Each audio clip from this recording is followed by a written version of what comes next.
రోజు గోంగూర పచ్చడి చేస్తున్నానండి. గోంగూర అండి, ఎండుమిరపకాయలు, దాన్ని సరిపడినంత ఎండుమిరపకాయలు తీసుకున్నాను. ఆవాలు, జీలకర్ర, మెంతులు వేస్తున్నానండి, వేయించాలండి.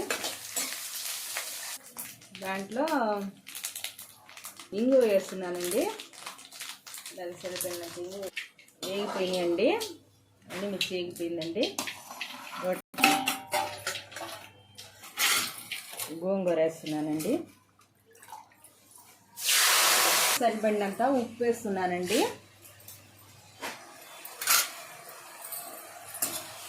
బాగా వాడుకోవాలండి. గోంగూర దంచుకుందాం. గోంగూర మగ్గుతుందండి. తర్వాత ఎండుమిర్చి బాగా దంచాలండి.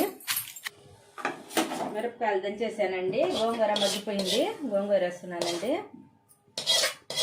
తెల్లగడ్డ కూడా వేస్తున్నానండి, దాంతో దంచేస్తాను. గడ్డ వేస్తున్నానండి. ఇదండి గోంగూర పచ్చడి రెడీ అయిపోయిందండి. తీసేసాను. రెడీ అయిపోయిందండి గోంగూర పచ్చడి. పచ్చడిలో చేప వేస్తున్నానండి. తాటాకు చేప అంటారు తిన్ని, నెల్లూరు సైడ్. చూపించాను కదండి, వేడి నీళ్ళల్లో వేసి శుభ్రం చేసుకున్నానండి, వేస్తున్నాను.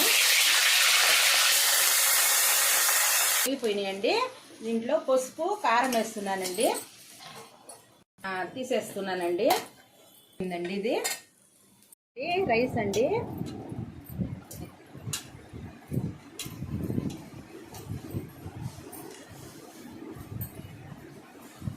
టేస్ట్గా ఉంటుంది. నెయ్యి వేస్తే సప్పగా ఉంటుందండి, దానికోసం మామూలుగానే తింటున్నాను.